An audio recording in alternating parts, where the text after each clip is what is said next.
Поздрав сме подготвили за вас от една дама, на която смело мога да кажа, че сте и променили живота. Нека да я чуем и след това ще се върнем и към конкретните съвети. Здравейте от прекрасният Свети Константин и Елена. Доктор Емилова, обичам те и благодаря за всичко. От 1998 година аз съм и фен, и пациент.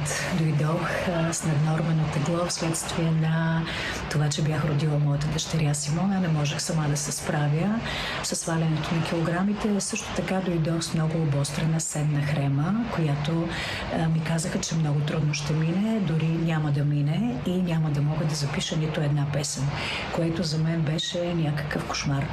Плачех постоянно и разбира се, човек вярва тогава, но още на първия курс, още с първото плодолечение, което направих, 20 дни на чай, мед и плодове, нямаше изобщо помен от тези оплаквания. Сами виждате колко песни изпях, колко албуми издадох и колко срещи безценни имаме с вас, моята публика.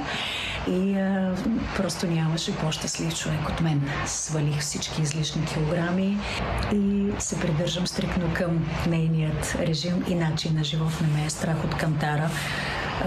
Тегля се всеки ден, а пък и в крайна сметка кой нормален човек не иска да е здрав и да изглежда добре.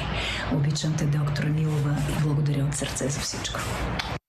Доктор Емилова, за хората, които искат да изглеждат като Глория през следващата година, какво бихте им препоръчали, с какво да започнат?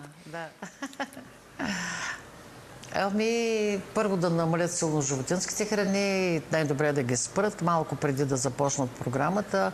За голям човек 20 дни наистина е голяма и хубава програма с изключителна ефективност, защото 8-10 ден при първите гладувания, когато ги правим, започва чистенето на всяка наша клетка в тялото, започва изваждането от тялото ни на разградени мазнини, където са отровите в тялото ни. И